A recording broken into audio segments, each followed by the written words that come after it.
Through the span of all 5 of Fortnite's chapters, obviously a lot of the seasons aren't going to be talked about as much as others. Some will be praised, some will be trashed on, but some will just not be talked about at all because they're somewhat forgotten by a lot of people. So recently I've been trying to talk about more seasons I don't talk about that much to really shed some light on them and explain why I think they're so good. You guys really liked the last one I did of this, so we're gonna do a new one, and this time I think I have a lot more seasons that are way more underrated than last time, so let's just get right into it.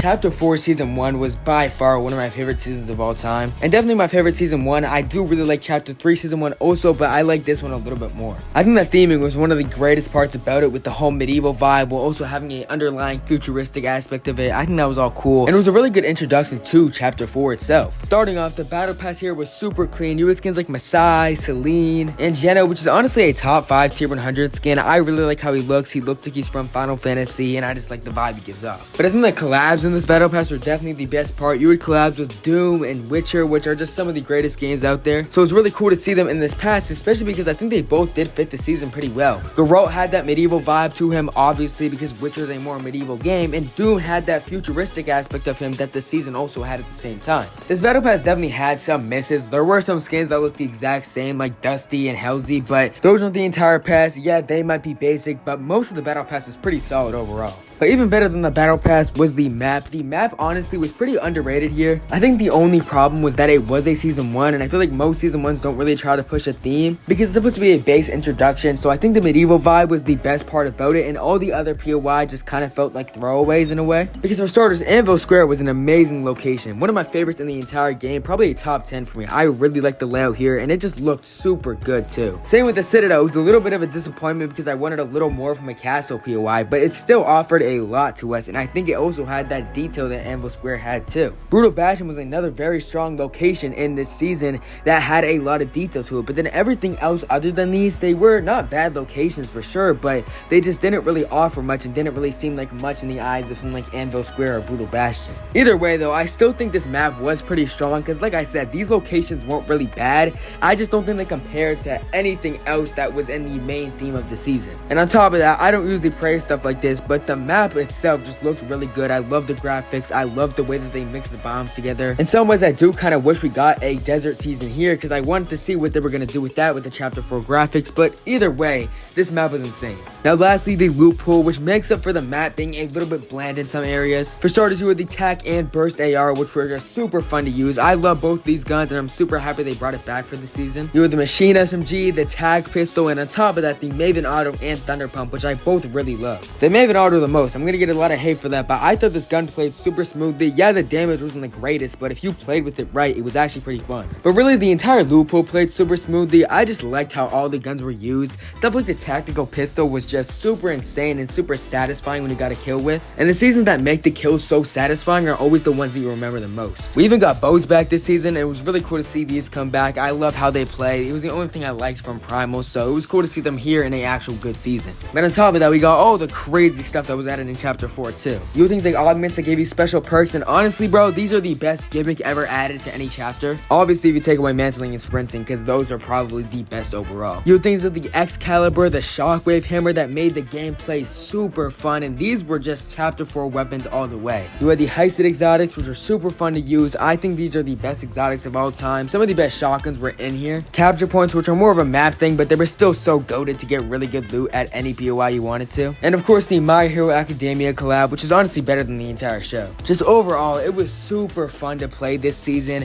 and you know, when I look at it, I compared it to Chapter 3 Season 1, and yeah, I really did enjoy Chapter 3 Season 1 because of obviously the Spider-Man web shooters, but I just feel like overall, there wasn't as much in there for me compared to how much there was in Chapter 4 Season 1. I just feel like the loot pool overall was just super fun to use. Both still top 5 seasons for me. I just feel like Chapter 4 Season 1 had that edge in my opinion.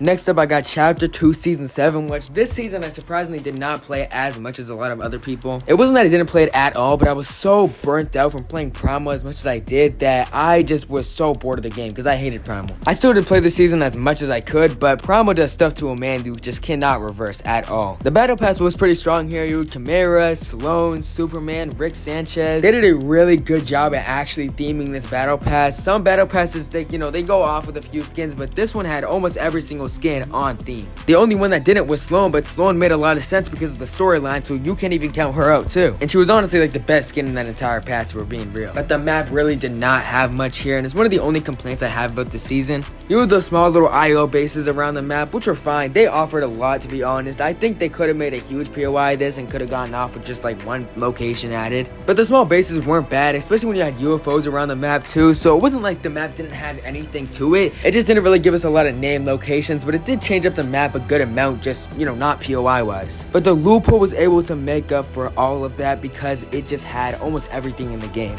You had the pulse rifle, which was alright when it first got added. I liked the chapter 4 one a little bit more, but this one was fine. But the railgun was absolutely insane. One of my favorite snipers, or whatever you would really call this gun. You had the ray gun, which was way too busted, but it was super fun to use. The recon scanner, the plasma cannon, and of course peak, everyone's favorite thing, portable launch pads, which should always be in the game. I don't know why they take these out. They haven't even put them back in for a while now. But they really got to start bringing these back because I'm pretty sure every single chapter 2 season had one. I might be wrong about that, but they were just super fun to use. Outside of that though, they brought back like every single AR and shotgun. They had the burst AR here, the regular SCAR, the tac, the pump, and the lever when it was actually good before they nerfed it to hell in chapter 3. And obviously didn't have every single gun like season 8 did. Season 8 added like every single gun that was already in the loot pool. That was crazy. But season 7 had a good balance of 3 ARs, 3 shotguns, and I'm pretty sure they had 3 SMGs too. So that was all pretty peak overall, I'm not gonna lie. I love when Fortnite adds a lot of shotguns to use and a lot of ARs to use. I really wish they would do this more because every season now it just feels like there's one good AR, one good shotgun, and one good SMG, and that's your loot for the rest of the season. Either way, this season was really good, and yeah, the map wasn't anything crazy, but the loot pool made up for heavily because the loot pool just had everything in there. It was super fun to play around in the season, and there was a whole lot more mechanics that I didn't even talk about, but this season had a lot to offer gameplay wise. It was just that the map wasn't anything too crazy.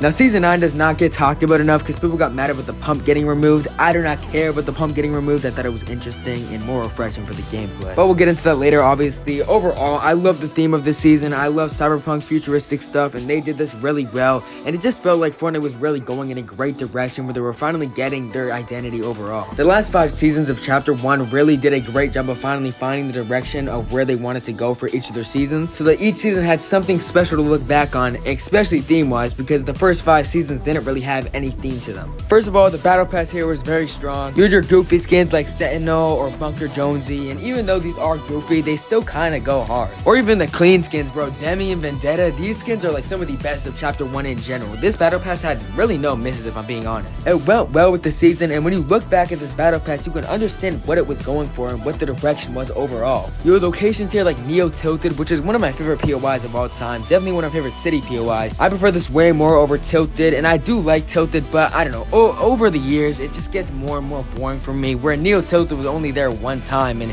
still has that charm to it because it wasn't brought back so many different times. I really just like the look of it. Same with Mega Mall. I think Mega Mall was definitely the worst of the two, but it was still pretty fun to play with. It had a nice layout, and it was definitely good for close encounter fighting because it was so closed in, so you had to be forced to use your shotgun or your SMG. You could use your AR too, but locations like this really force you to use your shotgun a lot more because you're right near someone, so obviously it's the gun you're gonna go for. You also had Pressure Plant, which wasn't really anything crazy, but it was still cool to see. Definitely nowhere near the other 2 POIs we got though. But the loophole is where the season got really good.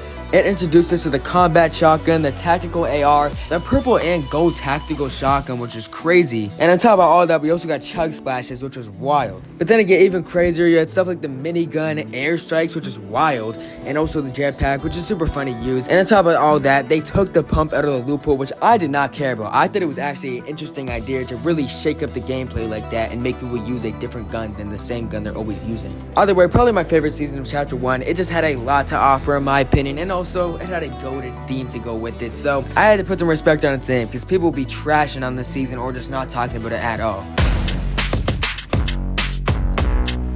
Now, Chapter 2 Season 8 actually reminds me a lot of Wrecked in some ways, where we had a whole lot of content coming into the season and just no one really liked it. Now, it definitely wasn't as controversial as Wrecked was, but in some ways I can see the similarities. But let's start simple. The battle pass, first of all, was very strong here. Charlotte was a really cool skin. More of her second style. I don't really care much for her first one, but her second style went crazy. Cora was a really cool skin. I like the color contrast with her hair and everything. I thought she looked really sick. Tuna Fish was goated. I love the fact you could like change him into other Fortnite characters. That was cool, and I just really like how you can customize him like that. Torn was a pretty clean skin. I also like her second style a good amount, but of course Carnage, I think that he was also one of the best in this battle pass. Yeah, he shouldn't really be tier 100, but I still think he was pretty sick. Now there were some bad skins here. For one, the unicorn sucked. That was a terrible skin. I would say like 6 out of 8 of the skins were pretty solid, so I think it's a pretty good average. Although the battle pass lacked a whole lot of cohesiveness, it was a mess. I don't know what the direction was here, but I think it was okay in this season because of how messy the season was, or how the theme was somewhat messy, apocalyptic, you know, that kind of vibe.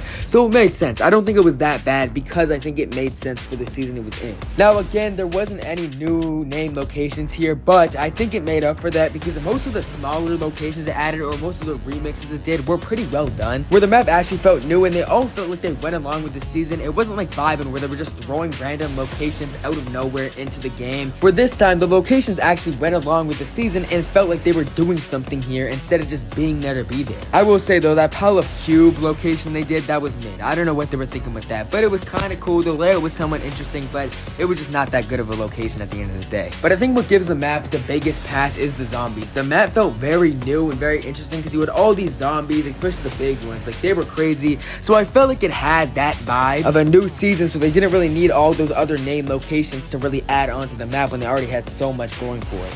But again, the loot pool does make up for there not being any new gear-wise added. For the ARs, you had the burst, you had the scar, you had the combat, and suppressed all in one loot pool.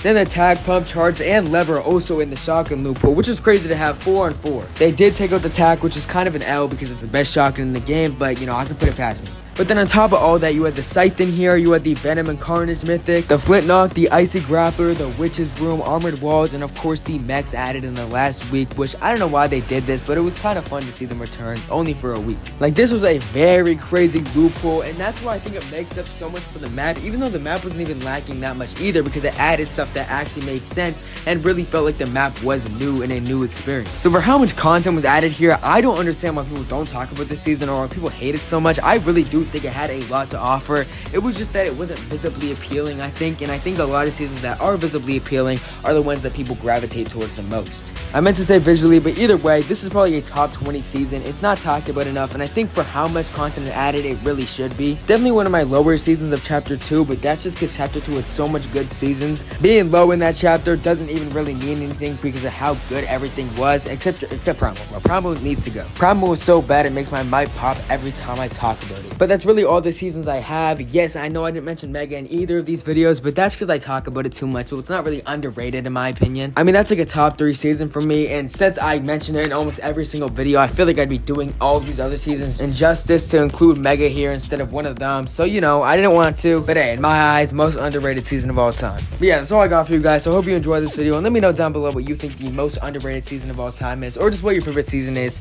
and I'll see you guys later.